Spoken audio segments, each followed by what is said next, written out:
Hello, listeners. Welcome back to episode 4 at this point.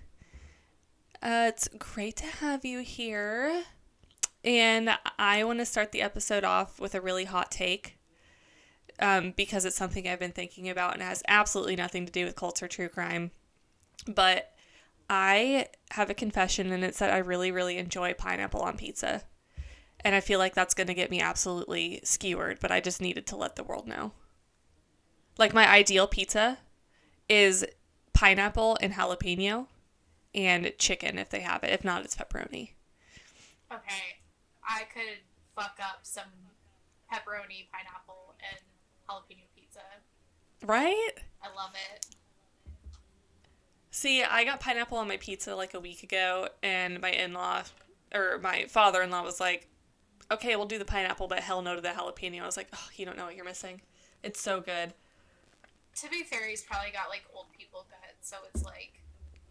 Yeah, the jalapeno, too spice. Too much. Too much for him. Too much. No, I also like pineapple on pizza. It's like when you get, like, pineapple chicken at a Chinese restaurant. Mm-hmm. That's, like, the ultimate. Whenever I do stir-fry, there's always pineapple in it. Oh, it's so good. Anything spicy, throw a little pineapple in there. Beautiful. I'm convinced that people that don't like pineapple on pizza are the same people that don't like Brussels sprouts or like healthy food. Okay, I hate Brussels sprouts. So, Well, you're a bitch. So. yeah. I mean, fair. Very fair. It's not so much the taste of Brussels sprouts, but for some reason the texture of a tiny, like, full head of cabbage just, like, freaks me out a little bit. Oh, I love it. Also, shout out to our, at this point, 48 followers on Instagram. That sounds so sad. But it was like Friday night, I posted on my personal and says, like, look, I want 40 followers desperately. Someone follow me. And then shout out to the homies from Mercer County that followed me after that. Listen, They heard my desperate plea for attention and really just showed up. So thanks, guys. If it's not happening on its own, you gotta manifest that shit. Mm-hmm. And I was like, I'm not desperate, but I'm desperate, so please. And, like, not to roast, well, I am going to kind of roast MLMs right now, but I made one post on my Instagram. I'm like, hey, follow my podcast, because at least I'm not trying to sell you Arbonne or LuLaRoe leggings, because that would arguably be way more annoying. So... shout out to the homies. If you're listening and you haven't followed, please do it. That would be awesome because, look, I'm not asking you to pay for anything and I'm not going to try to get you to sell anything. I just want your number, basically. Not your phone number, but I want our analytics to look better. So just follow us and then you can, do that thing where you hide my posts. I don't care. But I really want Adam and Eve to sponsor us so that we can sell... Well, we wouldn't be selling. We would be offering a discount code for butt plugs and vibrators and lube and lingerie and porn. So, shout out to the homies. Follow us. Not spawns. Wish we were spawns. Not spawns. Wish we were. Exactly. Listen, On that note, do you... we're giving some free promos here. I know. See, when we eventually get our Adam and Eve sponsorship, we should, like, reference all the episodes where we already talked about them and be like, can we get back pay for all of the free promo we gave you in every episode up until now? And here's the thing, like, I pretty vanilla. So, realistically, the amount of shit I would order from Adam and Eve is pretty minimal. However, for some reason, because Trisha Paytas hawks Adam and Eve, and I'm like, I love Trisha Paytas. Like, I know she's a little bit problematic, but I just love her. Sue me. But because Trisha Paytas has an Adam and Eve sponsorship, to me, in my mind, that's like the height of sponsorships that I can achieve is to get Adam and Eve, because I want to be on the same level as Trisha, except for like a little less problematic. But Trisha, if you're listening, still love you, girl. I have a little bit of a rant about Lil Nas X too, and I don't know if I should save it for later or not. Just do it. You already brought it up. Okay, so I was thinking about it, and let me just make it known, the song Old Town Road, I just really don't fuck with. It's not my vibe. I don't hate it. However, when that song came out all of these fucking hicks and hillbillies were like, yeah, I fuck with this rapper. This is great. Billy Cyrus, awesome. And they're like jamming to this song, not realizing that, and correct me if I'm wrong, isn't it basically a song about fucking dudes? I think it is. And like doing drugs. Yeah, yeah, like living, quote unquote, in the hicks and the hillbillies' mind, living sinfully, whatever, who fucking cares? Anyway, Montero comes out, and all of a sudden they're like, oh my god, this is Satan, blah, blah, blah. I have a lot of feelings about this, a lot of feelings, because when he came out as gay, all those people that, like, fucked with him heavy after Old Town Road were like, no, like, you're gay, you're going straight to hell, oh, this is disgusting. And Lil Nas takes that and is like, you say I'm going to hell? Bet. Watch me. And if that's not the most fucking punk rock thing he's ever done, he puts out Montero where he's fucking stripping for the devil, makes fucking Satan shoes. Like, I'm sorry, but that's the most punk rock thing I've seen in a long ass time. So, Lil Nas X, notice me, senpai. I'm here. I love you. And that is my rant on how Lil Nas X is arguably the most punk rock person in pop culture right now. So. Well, and it's kind of like, he kind of created this paradox where, like, if they do make a comment on it, like, he's proving them right. Mm-hmm. So it's like, how spiteful are they that they're going to be like, okay, yeah, you're right, we're going to send you to hell just because you're gay, or because you do, you know, some recreational drugs. And it's like, who the fuck cares? Like, who the fuck cares about recreational drugs? It's not, nobody cares. No one cares. He really said, fuck you, I don't need you. I don't need your money. I'm going to strip for the devil and do a damn good job of it. So. Yeah.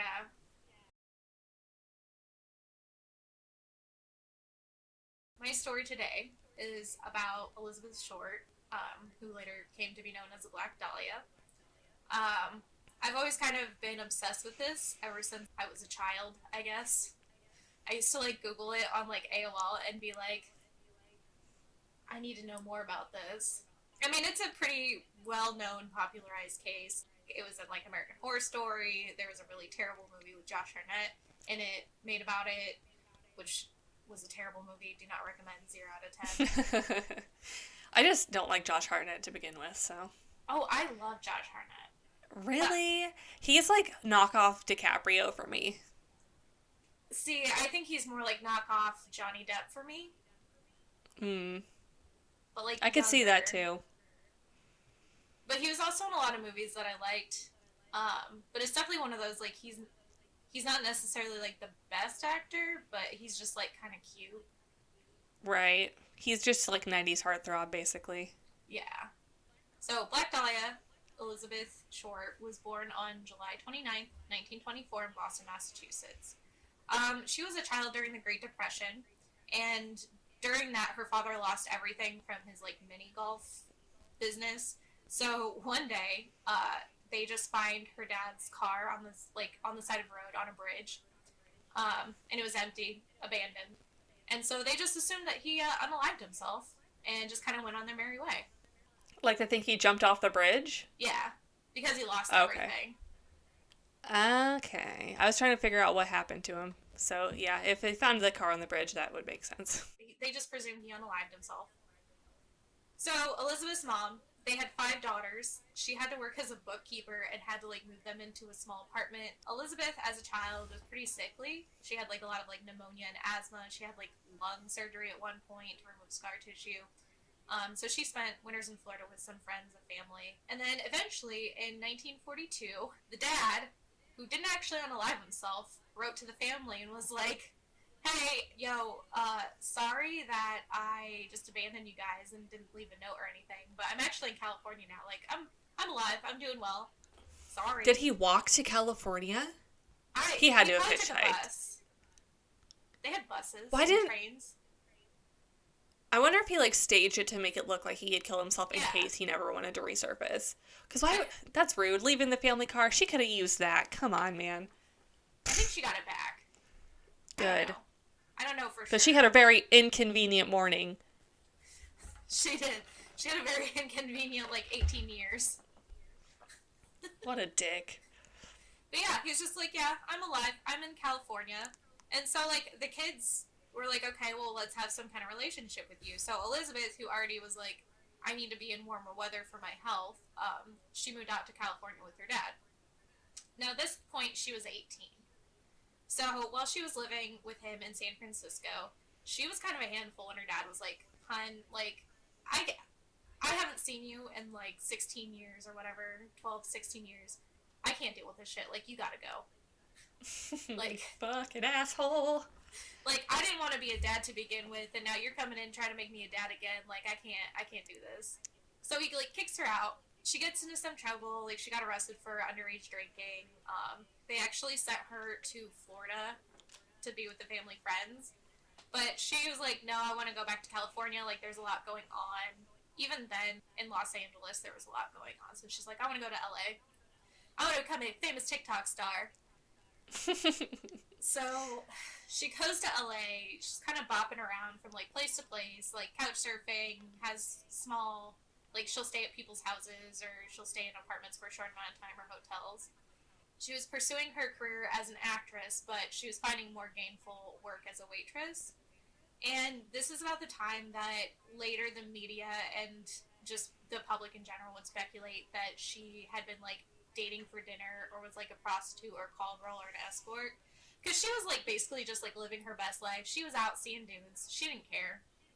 Listen, okay, as someone who was once a young 20 female, I've definitely gone on dates for dinner. So I think the implication is that it's not for dinner. She was, yeah. Wow. But later, because the media, it became a media circus basically around this whole case. It was like, the media was trying to make her out into like this real whorish girl. Her friends actually said like, no, she would string these guys along for dinner and then just like leave them in the dust. She was trying to be like her best sugar baby life, but she didn't actually want to have sex with these dudes, most of them. Right. That being said, she got around a little bit, which is like, you know, she's a young 20-something girl, like, let her live her life. And this was also like post-World War II, so you got a lot of like dudes coming back from the service who are young, all horned up. Yeah. I mean, it was a few years after it, but it was fairly soon after that. On January 9th, 1947, she was dropped off at the Biltmore Hotel in downtown LA by her then-boyfriend, Robert Red Manley, who was a 25-year-old married salesman. And she was supposed to be meeting her sister that afternoon, who was in town visiting, her sister Virginia. The last time she was actually seen alive was by people at the Crown Grill Cocktail Lounge, which was less than half a mile from her hotel. About 6 days later, on January 15th, local resident of Lament Park near LA, Betty Bersinger, she's out taking her kid for a walk when she spotted something that looked like a discarded store mannequin by the side of the sidewalk. And good old Betty was just like, I don't know why she went to go look at it. She's like, maybe she wanted to kick it, you know, like people just like kicking shit.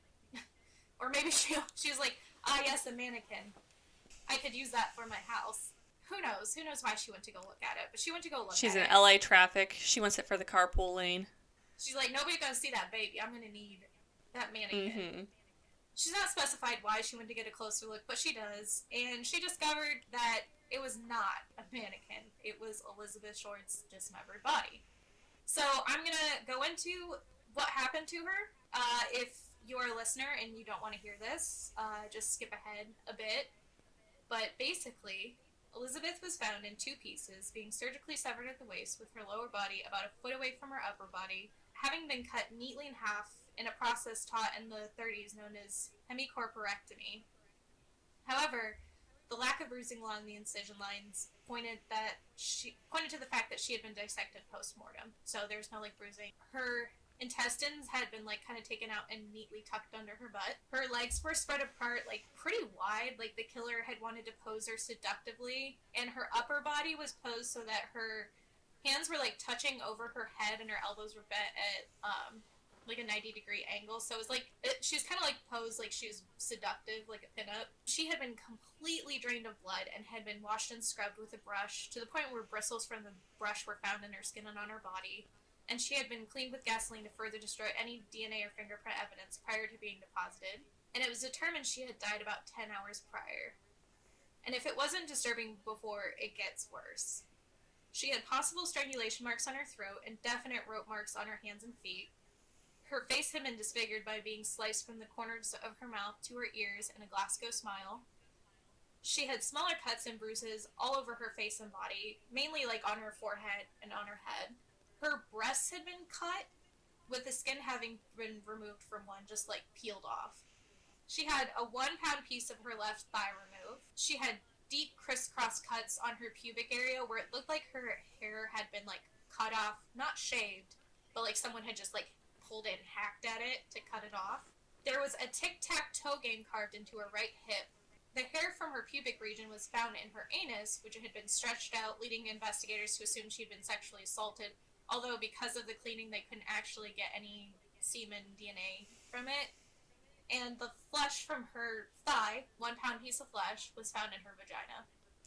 Would there have been, like, even if they had been able to find semen, they wouldn't have been able to DNA test that early, would they? No. It's just like the presence of semen that they would have been like, okay, yeah, she had definitely been sexually assaulted. But she was very thoroughly cleaned to a scary point. Someone knew what they were doing. Yeah. What's weird, though, is that they use gasoline and not, like, bleach, but I don't know if they, like, knew that bleach got rid of DNA, or if it was just like, we're gonna use this really astringent whatever to clean. Of course, as is the case with many of these unsolved murders, as soon as people got wind that, like, something had happened, they flocked to the area. Like, the press was there, people off the street were there, so they contaminated the crime scene pretty quick. Actually, Aggie Underwood, a reporter for the LA Herald Express, went out and took some photos of the corpse and crime scene for, like, her exclusive scoop, because nobody has any fucking dignity. But what the LAPD did manage to find when they got there was a heel print on the ground by some nearby tire tracks, a cement sack containing watery blood. They assumed that it had to do with that. And they didn't find any blood under or around the body, but they did find dew from the previous night, so that led investigators to understand that she had been deposited after 2 a.m. in the morning, which is when the dew would have hit the ground. In the autopsy, it was determined that she had succumbed to blows to the head and the face rather than anything else that she had happened to her, and she had likely been assaulted, although because of the washing, they could not confirm that. But they do figure out who she is because she actually, from when she had been arrested, she had her fingerprints taken, so they just ran it through the records, and it was just, like, all right there. So they do figure out who she is. And this is, like, all just tragic. But to make things worse, reporters from the LA Examiner contacted Elizabeth's mother and were like, they don't tell her what happened at first. They're just like, oh, your daughter won a beauty contest. Like, we need information on her. And so the mom is like, this sounds like a fucking scam, dude. Like, I'm not going to give you any information. They're like, okay, yeah, you got us. Like, your daughter's been murdered. Why? Oh my god. That's like... Why would they... That's like the dumbest lie they could have come up with, too. They could have been like, your daughter's gotten into some trouble. Well, it's just scummy. It's so scummy. Yeah. It really is. That's annoying. Well, and it's like, they were definitely not going to work with police on this. Like, they just wanted the inside scoop. It wasn't to help provide evidence or anything. It was just because they wanted to get the mom and, like, get her sequestered away so that, like, no other reporters could get to her. So she was like, okay, I guess, like, she's grief-stricken. She doesn't know what to do. Obviously, she's across the country. She doesn't understand, like, the dynamics of the press versus the police there. And it was bad. The press would purposefully keep information that they had received from the police because they wanted, like, the exclusive on it. The press, like, really just takes this and blows this all out of proportion. She had been dropped off in, like, a nice, like, black suit, and they changed that into she was wearing, like, a mini skirt and a sheer blouse, and she was out prowling the streets, and they claimed it was, like, a sex fiend slaying. They, like, had called it, like, the werewolf murder or something, but that didn't really stick, so they ended up calling it the Black Dahlia, because she was often pictured wearing flowers in her hair, so they were like, the Black Dahlia, that's what we're gonna get to, like, make this stick. And it was really the press that was, like, going off about just, like, crazy theories. Like, they had said that, like, she was a lesbian, and lesbians had killed her. A cult of just evil lesbians, Jesus. Yeah, like, I talk about it a little bit more, like, why they thought it might have been lesbians, but it's just the evidence behind it is so stupid. Well, and also remember that this was, like, very close to post-World War II, and I feel like a lot of people had lesbian entanglements while all the men were away at war. So because this case was so popularized and it was so sensational, people all over were sending letters, calling newspapers, calling the police, claiming to be, like, the Black Dahlia's killer. At one point, a package was sent with a note using cut-up newspaper clippings, which, like, I don't know if this was the first person to do it, but, like, now it's a trope of, like, sending in, like, the serial killer, like, bits and pieces of the thing. And the envelope contained Elizabeth's birth certificate, business cards, photographs, names written on pieces of paper, and an address book with the name Mark Hansen embossed on the cover. And it had been cleaned with gasoline, much like her body had been, so, like, they were super sus with that. And they, despite that, they actually managed to get some fingerprints off of it. Unfortunately, the fingerprints had been contaminated before it had gotten to the FBI headquarters. But, like, because the case was so popular, people, I guess, just wanted to be associated with it any way that they could. And I think some people, I mean, I'll never understand people who have an obsession to the point where they confess to a crime they know that they didn't commit. But, like, I think some of these people are just like, we want our names in the papers. Like, we want to be famous. And if we're famous for this, then obviously we're innocent. So we're just going to be famous, and then we might get into the movies or something, even though, like, who's gonna do that? It's like the same energy as people that go to a concert and they're, like, in the nosebleed seats, but they're like, I'm gonna wear, like, my short-ass miniskirt and, like, my highest heels. I'm gonna do a full beat, and, like, the guy on stage is gonna see me from out of thousands and thousands of people, and he's gonna pick me out, and he's gonna take me home and want to marry me. Very much, like, pick-me-girl energy. Yeah. At this point, even with the PD, like, they were keeping some information from the public because they're like, we want the real killer to prove that they're the real killer because there's information that only they would know. So, like, the LAPD, they get a few suspects, they get a ton of dead ends, and basically the case just peters out and becomes a cold case by the spring of the same year. The LAPD blame the press for ruining the crime scene and putting out all this misinformation. Literally everyone else blamed the LAPD for just being shitty at their jobs. Which, like, they actually had a grand jury hearing about it, about, like, all the unsolved murders and, like, kidnappings of women and children in LA that just, like, never got solved. And they were like, you guys need to do better. They ended up reopening the case after that and did some more research, but, like, got no more information. Some people have tried to connect it to the Cleveland torso murders, and some people have tried to connect it to, like, the lipstick murders in LA or California or wherever that was.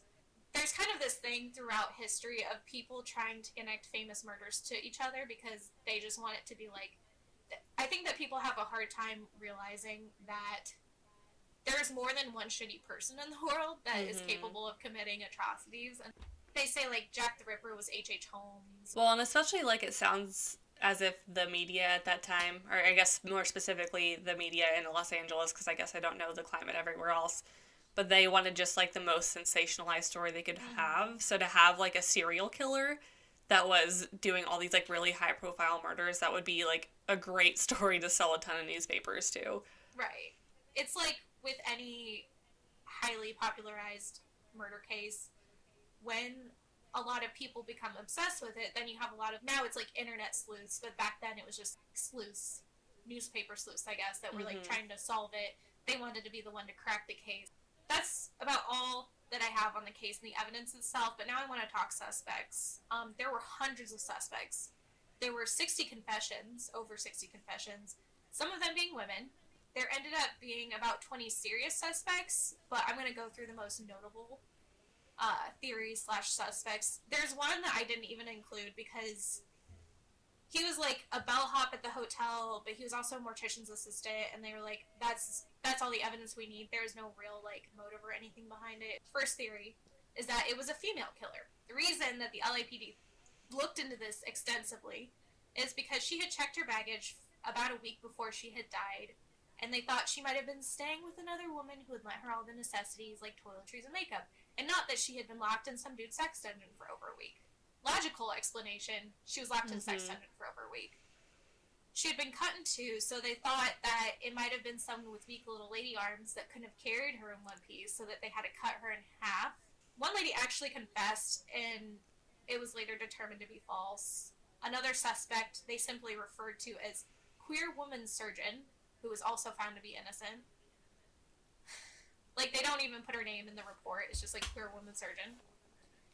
And the LAPD went out to a bunch of, like, gay bars. They, like, hit them hard, trying to investigate, trying to find anything, but they wound up with dead ends. And like I said, the press had wanted to claim that she was a lesbian or bisexual, and their claim was that they had proof that she had infantile genitalia, or basically that her vagina was too small to have sex with men. So she could only have sex with women. But then the LAPD investigated it, and they, like, found some dudes that she had sex with, and they're like, no, like, it's normal.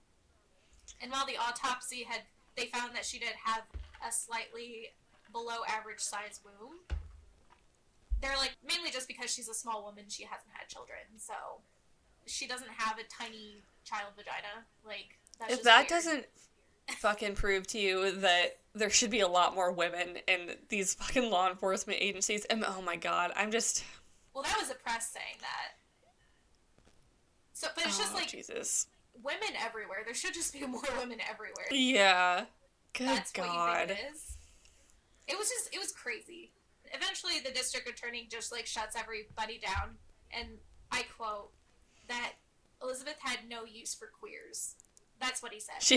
I don't know. Oh, Jesus. She was definitely straight. She was very straight. But the media was just trying to come up with something. I don't know. Yeah. It was stupid. The next theory/suspect is George Knowlton. This one's possibly even dumber. In the 1990s, George's daughter Janice, she got a hysterectomy. She got depressed from it, from like just the hormone imbalance, so she went to therapy. And in therapy, she claims to have unlocked a memory of her father killing and dismembering Elizabeth. And she wrote a tell-all book about it. It was like My Daddy the Murderer or something. And it was determined that she was just full of shit. She had been prowling the same message boards that likely I was as a child. But she had been like obsessed with the case, and that she was just trying to like insert herself into it, basically. Basically writing a creepypasta. Yeah. She's like, no, like, if you don't believe me, like, go dig up the grounds at our old house. Like, he killed a bunch of different women and buried them there and, like, buried all the evidence. So the LAPD's like, okay, we'll go look. And they looked, and there was nothing. She definitely needed help. And I think it was just, like, an obsession thing. Like, she wanted some kind of popularity. It's kind of like the people confessing to the murder. Right. The next suspect is Walter Bailey. And he was an elderly surgeon, having specialized in mastectomies, hysterectomies, and surgical removal of fat. He lived near the crime scene until he left his wife about 6 months prior to the crime. His daughter was actually connected to Elizabeth's sister, Virginia, the one who had visited. She was kind of like went back and forth. And they were pretty close, Virginia and Elizabeth. He had been suffering from a degenerative brain disease that sometimes causes, like, normally nice and passive people to become violent, and he actually died from it just a year after the crime. His widow/ex-wife claimed his mistress knew a terrible secret about him, and that's why he left all his money to his mistress. People kind of speculate that, first of all, his wife was just an annoying bitch, and that's why he left her. Secondly, that, it was just, like, illegal abortions, which was still, like, bad at the time, but, like, a lot of people were performing legal abortions, so, like, it would have been scandalous and it would have been bad, but it wouldn't have been, like, it wouldn't have been, like, on this scale, I think. Right. That was just kind of a weird theory. But then it was also, like, brought out that him and his mistress would watch, like, autopsies while they had dinner, or, like, surgeries. And as far as, like, a reasonable motive, which is still kind of a stretch, he had a son who had been struck and killed by a car at the age of 11, and his son's birthday had been 2 days before Elizabeth's body had been found. And Elizabeth kind of had a habit of telling men that she had a son who had been tragically killed, which wasn't true. She never had kids. But I don't know if she was just trying to, like, disarm them, or, like, make them feel like she was a motherly type and not just, like, a baddie out to get dinner. You know, I don't know. But people speculate that he could have found out that she didn't actually, like, share that experience with him, and that he flipped out and killed her. He was over 60 at this time, so it was thought that she was cut in half because he was too feeble to move her body in, like, whole pieces. But then people were like, okay, but, like, if he's too old to move her body, wouldn't he be too, like, feeble to overpower her, tie her up anyways? So, next suspect is Mark Hansen. So Mark Hansen was the name that was embossed on that address book that had been found with Elizabeth's stuff that had been sent to the media. So, like, that's why he was immediately, like, considered a suspect. He was a Hollywood nightclub owner. Elizabeth had stayed with him on a few occasions, either, like, renting or just, like, visiting. He was linked to 3 other suspects that were all doctors. He had made some, like, contradictory statements in his interrogations, just kind of like, oh yeah, like, I don't know, I don't remember that, or it went like this, oh no, it went like that. And it was also documented that he had made a pass at Elizabeth because he's like, "You're kind of cute, like, want to be my girlfriend?" And she had turned him down. So they thought that maybe he had just, like, come up with a revenge scheme or something.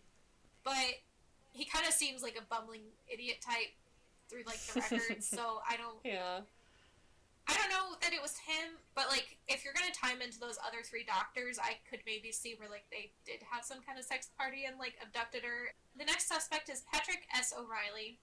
He was a medical doctor who knew Elizabeth through Mark Hansen.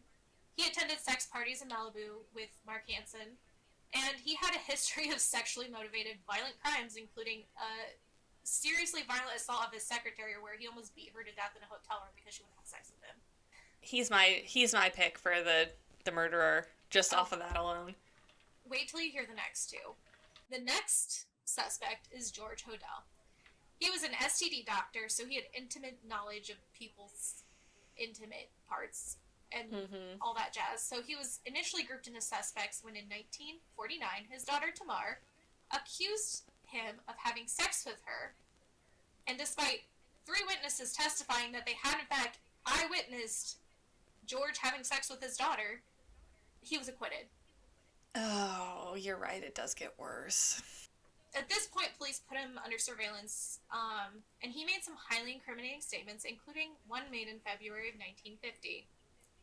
And I quote, "Supposing I did kill the Black Dahlia. They couldn't prove it now. They can't talk to my secretary anymore because she's dead. They thought there was something fishy. Anyway, now they may have figured it out. Killed her. Maybe I did kill my secretary." That very much gives me O.J. Simpson vibes, where he's like, I didn't kill them, but if I did, it would have been like this.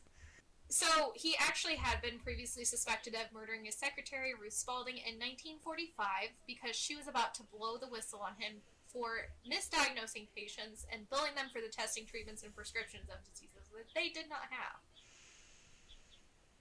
Oh my god, these fucking people. How did she get tangled up with so many shitbags? This poor girl. I think, and this is a thing that a lot of people don't want to admit or they don't want to think about, is that really people were shitty throughout history. If you have a historical idol, a lot of them were not great people. Especially if they were white. Like, they were just shitbags underneath, or they did problematic things. And all we can do is do better than they did. And this guy, like, his wife and daughter had testified that he had been out at a party the night of the murder. So if we're talking that those Malibu sex parties, you know, he might have been going to those. And his son, Steve Hodel, published a book in 2003 called Black Dahlia Avenger, A Genius for Murder, in which he claimed his father had murdered Elizabeth and was responsible for other unsolved killings over 2 decades. Blamed him for the Zodiac killings. And just another fun fact, Tamar, the daughter that, you know, he had sex with, was friends with Janice Knowlton, the lady who said that her dad had killed Elizabeth Short. Imagine how frustrated these investigators had to be, like, when they were looking through all these people and they're like, everyone looks super shitty. Nobody looks innocent here. Also, everyone knows each other. Right. So, last suspect I'm going to talk about was actually the star of classic radio show War of the Worlds, the one that caused widespread panic, and writer, director, and actor of the cult classic Citizen Kane, Orson Welles. Now, this was problematic because he was never actually considered a suspect by LAPD. It's just, like, later that people were like, we think it might have been this dude.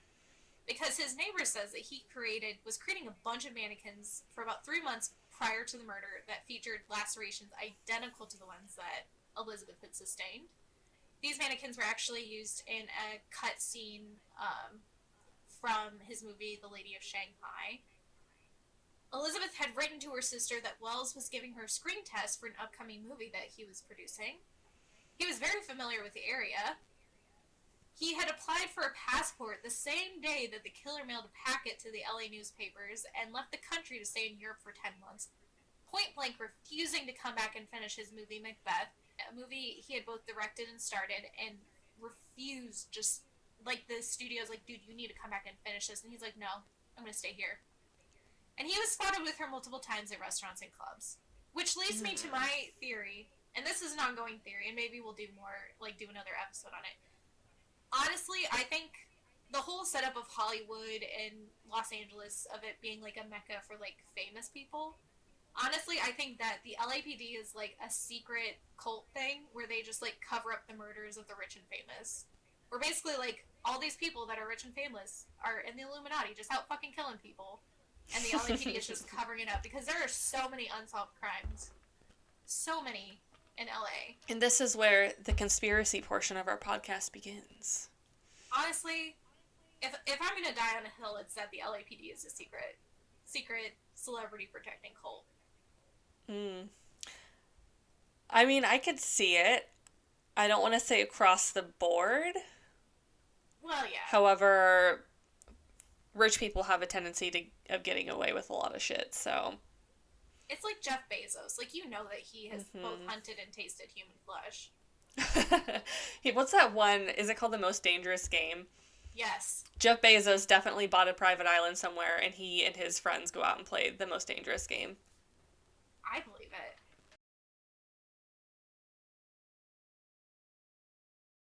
Also, I feel like I need to do a little bit of explanation because people are going to see this little chip clip. So before I start my story, so that nobody questions me on my chip clip straw, it's because I don't have a straw long enough to reach the bottom of this, and I don't want this one to sink down in. So let's just, I'll acknowledge it's here and not comment on it. All right.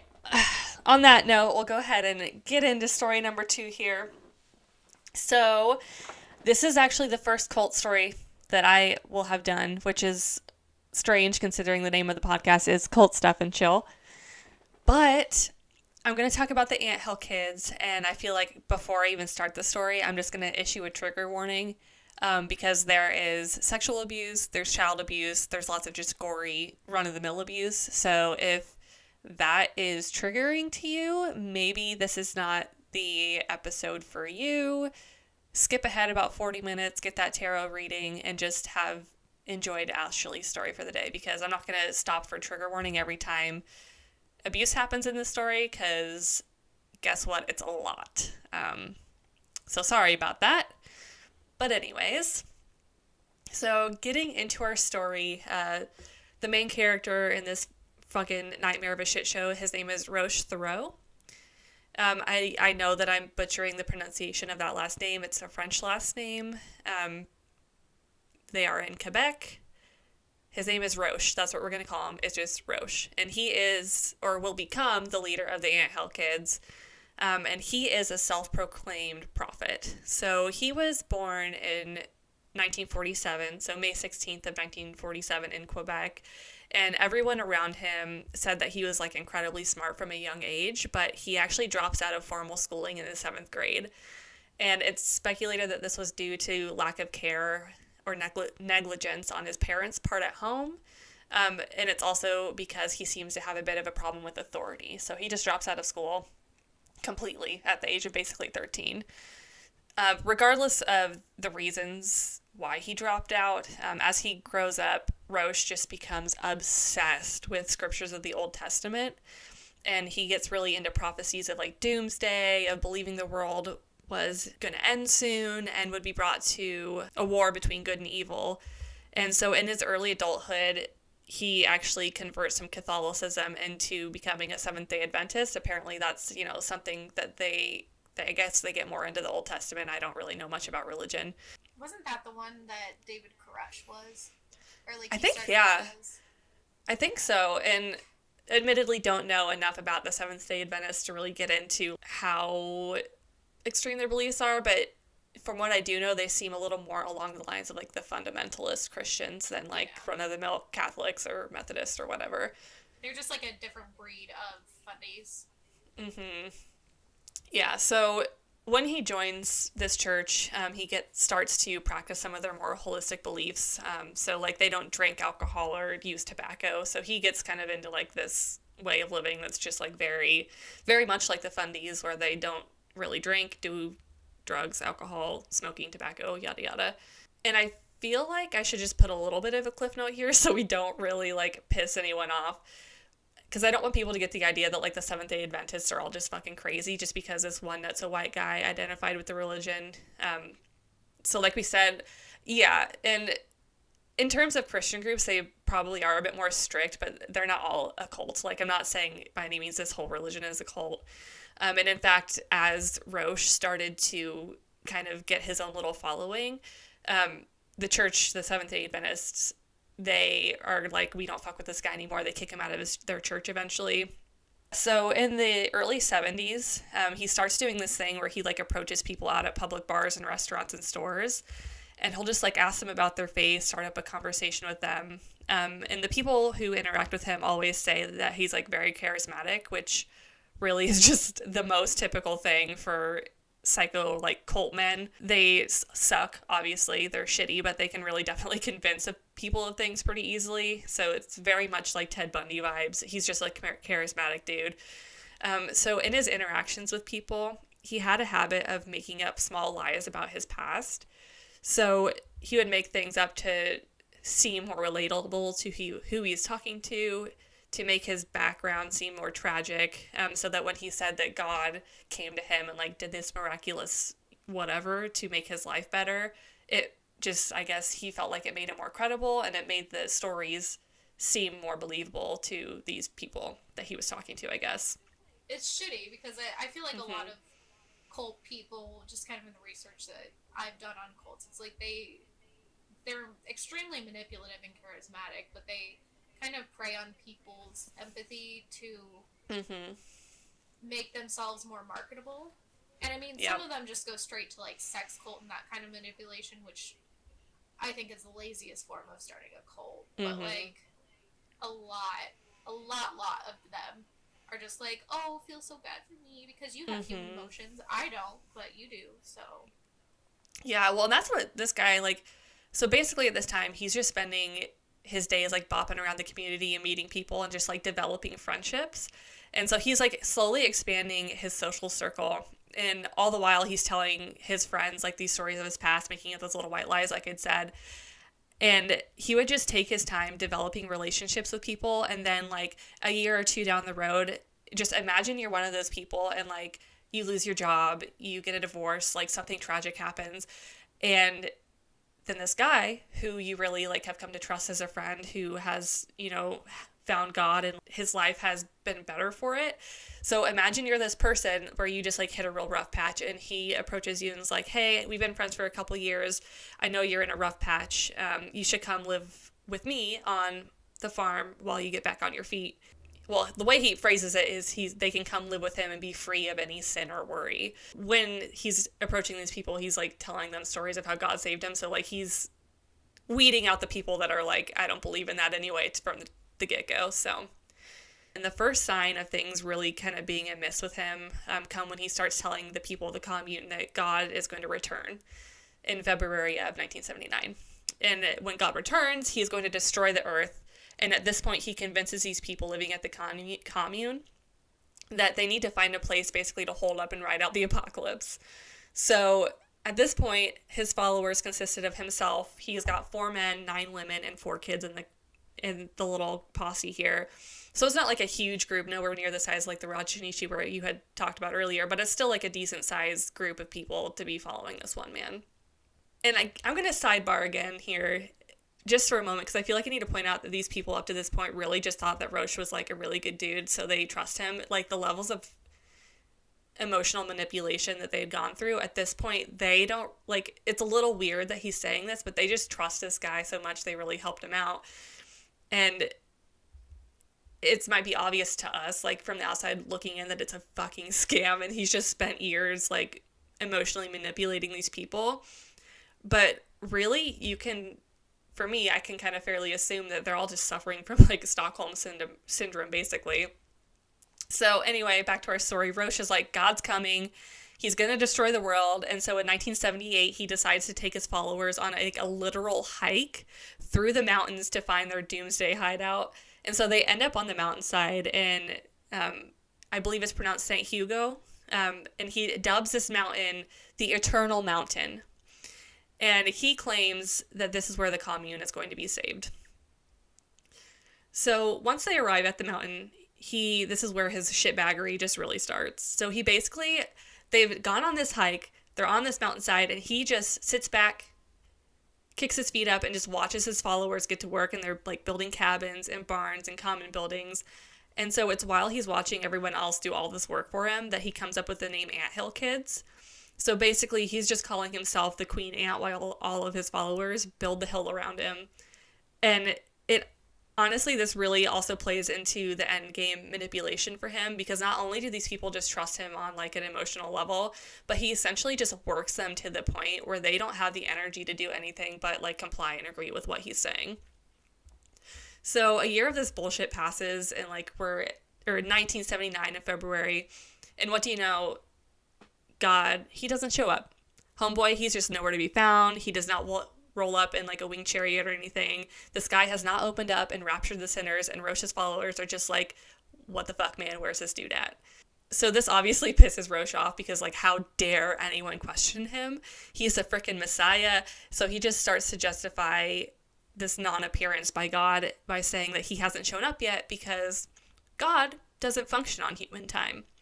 He's not on human time. He ends up just basically getting into an argument over the differences between the Israeli and the Roman calendars, saying that he miscalculated the date because he doesn't understand the calendar correctly. But he does say God's still coming, and we need more followers, so that when he does eventually pull up to smite the sinners and yank them all to heaven and ask them to repopulate, I'm actually not clear what he thought was going to happen. Rosh uses this idea that they need more followers as an excuse to then marry all 9 women of the commune. And after marrying them, he ends up fathering 20 children with them. So their sizes have doubled. They are really just going at it, adding followers. They're not really going out and collecting them from the public, but they're just going to make their own, basically. DIY followership. As I'm sure we might have all predicted at this point, like, their little utopia does eventually start to collapse under the weight of Rosh's just fucking astronomical ego. So not only is he claiming that God is coming and he's a Messiah that's going to like shepherd them to the promised land, but he also says that he's a healer and that God has spoken to him and speaks to him in his practice, and he knows how to cure people. Mostly this just leads to him doing some like really medieval treatments like bloodletting and like random exploratory surgeries, but this changes one day when one of his followers, Samuel, who's a 2-year-old boy, he begins to have a problem urinating, so he probably has like a UTI or something. And of course Rosh goes, he knows exactly what I'm doing. So he takes a scalpel and cuts open Samuel's penis, basically. And I promise that I am not intentionally picking stories with like gruesome penis. Yeah, I was gonna say stuff. This is the second week in a row. I know, but when I was researching it, I got to this point. It's like, I'm too far in to like pick something else at this point. So I'm sorry that not only is this child abuse, but we're also getting into like gruesome penis shit, and this is not the only part of the story where there's gruesome penis stories. So sorry guys. Anyway, obviously Samuel is 2. So after Rosh does this, he's just not going to stop crying. Like, he's in pain. He's a child. He's a literal baby. And so as punishment for what Rosh sees as disobedience, he orders one of his followers by the name of Guyver to punish him. Now, it's kind of worth pointing out that through the retelling of this story by the survivors of the cult, and I'm going to switch calling this from a commune to a cult now because I think we've definitely passed that line. But anyway, Guy allegedly, I'm going to say Guy instead of Guyver because I'm American and ignorant, and that's just easier for me. So Guy allegedly had a mental handicap. And so it was understood by other members of the cult that he just had like a really hard time understanding things and was not the person that you would ask to punish a child, because he just didn't have a good grasp on reality and how and when things had been taken too far. Unfortunately, this kind of all boils down to Guy killing Samuel while punishing him for crying because he had just been mutilated. When Rosh finds this out, he decides that the best way to cover this incident up is to hide the body. So they first try to burn the body to get rid of the evidence, and then when this doesn't work, they eventually bury poor little Samuel on the mountainside. So obviously now Rosh can see that this has caused distress among the community. A child has just died because this guy has just basically beaten him to death. And so Roche knows that in order to sort of like quell the masses, some justice needs to be done. So he decides to torture and eventually castrate Guy. And Guy then eventually dies of his injuries as well. Roche, he then tells basically the entire cult that they need to cover this murder up by telling the police that Guy had been trampled by a horse. So that's exactly what they do. They go into a nearby town. They report that Guy had been trampled and that Samuel had also died in this incident. And for the most part, the authorities do believe this because it's well known that they had livestock on the mountain. And obviously they weren't living like the most safe lifestyle up there. It's just like, there's no OSHA on their ranch. They're just doing whatever the fuck they want, basically. Yeah, so I'm really not super sure how the authorities, I don't know if they just like didn't look into the way the body looked, if they just took him on his word and said that they were trampled. But so for the most part, they do kind of buy into this. However, they still kind of get a whiff of something being a little off because they notice that a lot of the followers are being like really sus and they're just being really quiet about it and just appear distressed. So, however, unfortunately, as we've established, Roche is just a charismatic dude. And he basically charms the pants off the authorities, including a psychiatrist or a psychologist who ends up clearing him basically completely and stating for the record that he's of complete sound mind and that he should be allowed to continue to have children in his care at the ranch. So while I should backtrack a little bit and say that while this investigation is going on, they are being held in jail. So while he and his followers, just a few of them, were initially being held in jail following the event, the death, they did want to charge him with something, the police did, but they just didn't have enough evidence of any real crimes. I guess they had done a good enough job of like disposing of any hard evidence. And not only that, but they had the psych eval like we talked about earlier. And so all the charges end up being dropped against the cult. And in fact, while he was sitting in jail, a handful of followers actually built a home basically like right in the backyard of the jailhouse so they could still be near him while he was being held captive. I know. Yeah, it's really fucking wild, these people. So after his release, it's like a dawn of the new era for the cult, and they decide to move the commune, now consisting of 40 people. 20 of those, again, are the children that he fathered. So they move the cult to a place called Bent River, Ontario. And so at this time, they start to display even more obvious signs of being a cult. So for example, they aren't able to speak with friends or family outside of the cult. And this is sort of something that had carried over from before, but it starts to be taken like way more seriously at this point. And they're also made to wear matching tunics to kind of unify them, is what Roche says. And in my opinion, Roche is just doing this to kind of like dehumanize or like strip them of all individuality. So he's just trying to like get them all to be complicit and on the same page. While they're in Bent River, the cult is making their money by selling food goods to the people in town. So they're really just selling things like baked goods, maple syrup, smoked fish, and they're all sold under the business name the Ant Hill Kids. And it's during this time that Roche really starts to double down as his role as leader here and just like violently begins to drink heavily, and he puts in place new rules like the members, they couldn't have sex with each other, only him, and even that they couldn't speak with each other without his permission. So basically at this point, all communication and open thought at this commune or cult had to be funneled through him first. He also does this really fucked up thing, and he begins hosting what he calls gladiator rings, where he basically makes the members of the commune get into a dirt pit and fight each other until he calls for them to forfeit. So he's essentially like fight to the death in this gladiator pit until I say stop. So no one actually dies in these gladiator pits as far as I can tell, but obviously it's leaving his followers just like broken bones. They have various injuries, and as we can all imagine at this point, things begin to unfold and abuses get even worse than what we've seen. So the people in the cult, they start deciding that they want to leave. They are over it. They don't want to get castrated. They don't want to play in the gladiator pit anymore. However, Roche, he starts to come up with basically what is a standard procedure for what happens to people when they're caught trying to leave. They would often be tied up and hung from the ceiling, and then all of the hair would be plucked from their bodies, and then Roche would defecate on them. So he would just like tie them up, completely strip them of all the hair of their body, and just shit on them. So yeah, I don't quite understand. He must have had a poop fetish, but that's what he would do. That's like just the base level torture if you tried to leave.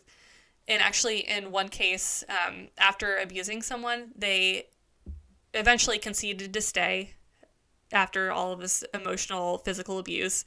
And so Roche then makes them basically prove their worth again to the cult by breaking their own legs with a sledgehammer.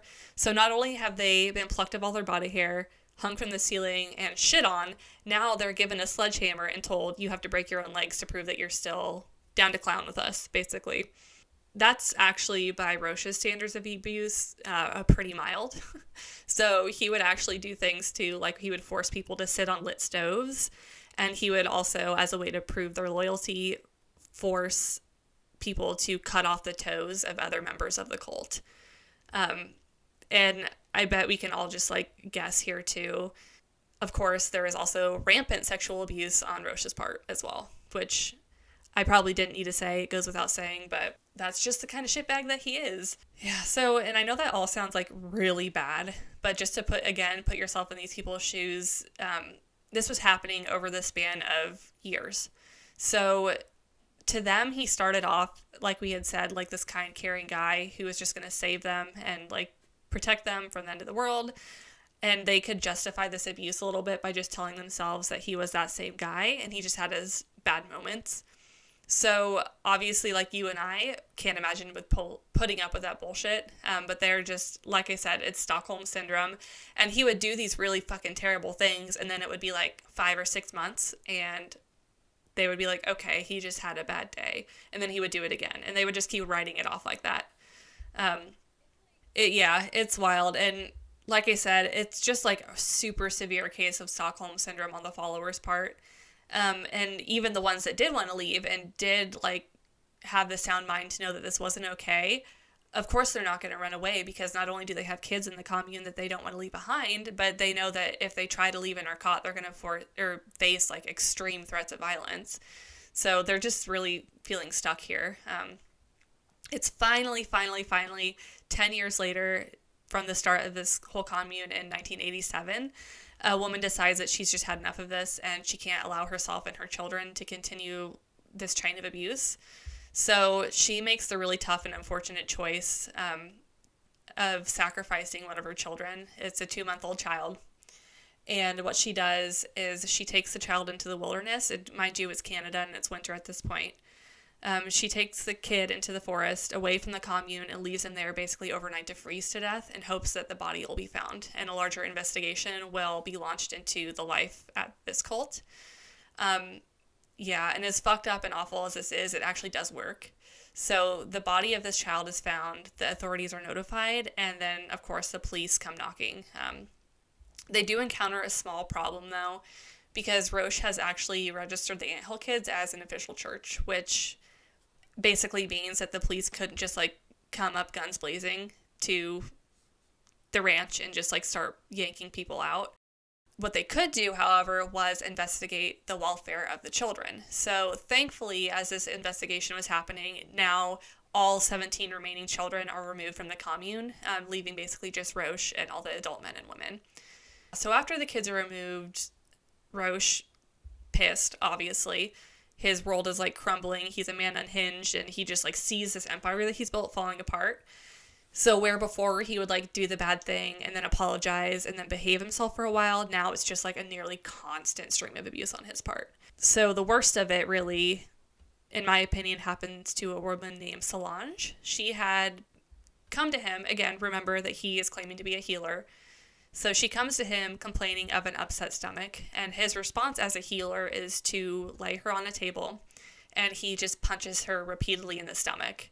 And then he does a DIY enema from a plastic tube, and then he puts oil and molasses into her body. Then he cuts open her stomach, he pulls out her intestines, and with his bare hands just rips a portion of her intestine away. And then he places all of, like I said, it gets worse. This is like the worst of it. So once we get past this bit, we'll be done with the gruesome parts. So he places all of her organs back into her body at this point and stitches her up. And then they intubate her through her throat and begin breathing into the tube as a way to like reinflate her organs and her GI tract. She survives through the night, surprisingly somehow, but predictably she does end up dying due to this procedure because of course she does. This is like gruesome medieval shit. Well, like, GI surgeries to begin with are, like, very hard to heal. Like, basically, they just pump you full of antibiotics, like, straight off the bat. And for just, like, ungloved, probably unsanitary conditions, just be, like, ripping people's intestines apart. Like, yeah. Yep. And so Rosh is a healer. He's talking to God or whatever. And he proclaims that God has said that he will be able to resurrect her. So to do this, they take a very, very rough interpretation of the Bible that says they can bring her back with the seed of man. So we know where this is going. We're getting into a little sexual abuse here, guys. I'm sorry. So he opens her back up, removes her uterus and her skull, and then forces the male members of the cult to perform acts of necrophilia on the body and the body parts. So obviously this doesn't work, and she is still very much dead. So instead, Rosh takes one of her ribs and basically wears it as a necklace, and then says, again, using extremely rough cuts of the Bible, justifies his action because Eve was made of Adam's rib, and therefore, by him wearing a part of her, he's essentially saying that she, like, is living on. Ick. Yikes, crispy treats. This is just fucking terrible. I thought mine was bad. This is worse. Yeah, like I said, I'm glad I issued that trigger warning at the beginning because this whole story is just shit all the way down. Sorry, guys, but that is actually the worst of it. So we've hit the peak. We're on the downward slope now. So just stick with us here. We're almost done. So her body is then buried not far from the commune. As we can clearly see, Rosh is just like absolutely in his height of abuse. So not only is he doing exploratory surgeries and just like claiming that he can bring people back from the dead, but he's castrating members, he's pulling teeth, he's amputating limbs, and finally, thank God, this fucking hellscape starts to come to an end when a member of Gabriella makes a successful escape. She had suffered extreme abuse at Rosh's hand as well, so she had not only had a hypodermic needle jabbed into her back and just broken off, but she's also suffered from welding torch burns. She's had 8 teeth forcibly pulled. And so thankfully she makes her way off the commune, hitchhikes to a hospital, and at this point she begins to spill the beans and the tea, all medium hot because she didn't give all the details, but she's still spilling a little bit of tea here. Finally, in August of 89, Rosh is arrested and charged with multiple accounts of aggravated assault and 1 count of unlawful bodily harm.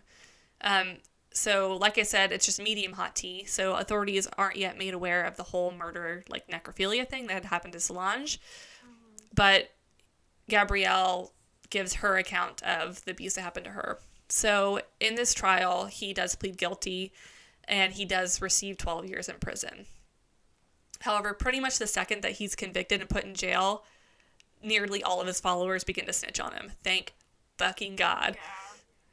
So this leads to members showing where they had buried Solange's body, which then leads to additional charges of murder being added to his sentence. And he is finally charged with a life sentence in jail with the possibility of parole in 2000.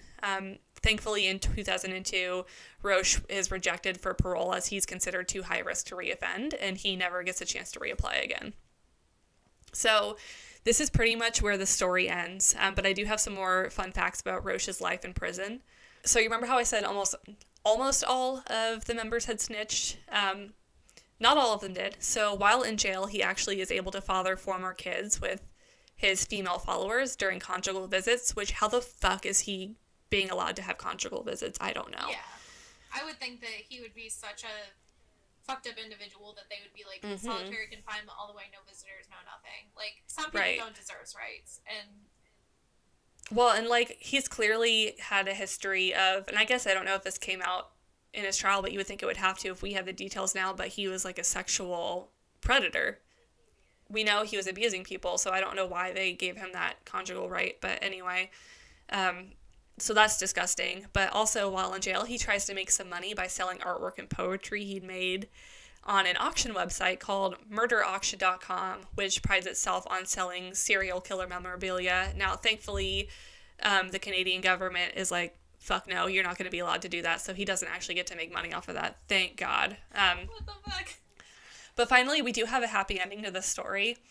So in 2011, we do see some real jailhouse justice for this guy. So Roche was actually shanked and killed in prison by his cellmate Matt, who had basically gotten, snaps for Matt, but he'd gotten so fed up at listening to him talk about all of the abuse he had committed as a cult leader. So Matt, oh God, I love this guy. It gets even better. He takes a shiv, stabs him, and then he walks himself down to the ranger station, drops off the shiv, and tells the guards on duty, that piece of shit is dead and down on the range. Here's the knife. I've sliced him up. So unfortunately, this adds another life sentence onto Matt's previous life sentence, which at this point I feel like he's like, fuck it, I've already got life in prison. What's one more? Honestly, I think that Matt should have been given community service points for this. Like, fuck a life sentence. He needs community service and the chance of parole just for this, because he is honestly, him and Gabriella are the heroes of the story to me. Like, Roche was just fucking terrible, and so Gabriella gets out and busts the whole operation, and then Matt's like, nah, this guy doesn't even deserve to live in jail, so just shivs the fuck out of him. But also, this guy's like, Roche is like, talking about what he did to this guy. Like, he's proud of it, clearly. Just going on and on and on. Like, it's like the Edgar Allan Poe story, like the Telltale Heart. Like, it just, like, eventually drives this guy insane, so he's got to do something about it. So, like I said, snaps for Matt. Well, yeah, that was the end of my story, so I'm sorry, you guys. That was thoroughly disgusting and kind of a hard one to get through. Alright, so, this week's tarot reading, we're looking at the Knight of Pentacles upright, which is, like, bounty. It's, like, being successful. Followed by a Queen of Swords, which is, like, confidence. It's boss bitch type energy. She's assertive, she's not afraid to let you know it. It can also be like an air sign. So like this might be me, but I'm definitely more like Queen of Wands energy. But there's like, you gotta have some confidence, gotta have some good vibes going on. So Judgment, we have followed by the Judgment card, which is like rebirth. This is like renewal, freedom, fiscal responsibility. No, I'm joking. It's just like freedom. See how like all the souls are going up to heaven. So speaking of ADD, this is like for focus, like determination, like guys looking out at the ocean. He's like, I'm gonna go fuck the ocean. I don't know, but it's determination. Hierophant, which is like going against tradition, rebelling, going against church usually, because this is also known as like the Pope, I think sometimes. So like so far it's basically like be successful, you're gonna be confident, you're gonna have like kind of a rebellion moment this week. No one in particular, just kind of like you're gonna live a little bit differently this week, and that's okay. So that, however, is going to lead to some like insecurity. Seven of Cups reversed, but eventually, like, you are going to get your shit together, like, and you're gonna be happy about it. So that's the tarot reading for this week. You're gonna do some rebelling. You're gonna be happy about it. You might not have think that you made the right choice to begin with, but you did. Kudos to you. Snaps to you. Snaps to Matt. Snaps to Gabriella. Snaps to the Black Dahlia. R.I.P. R.I.P. to a real baddie. I guess that wraps it up for the week then, yeah? Alrighty, guys. Well, thanks for listening. Sorry about the gory nature of this episode. But, yeah, we appreciate you. Thanks, guys. Yeah, see you guys later.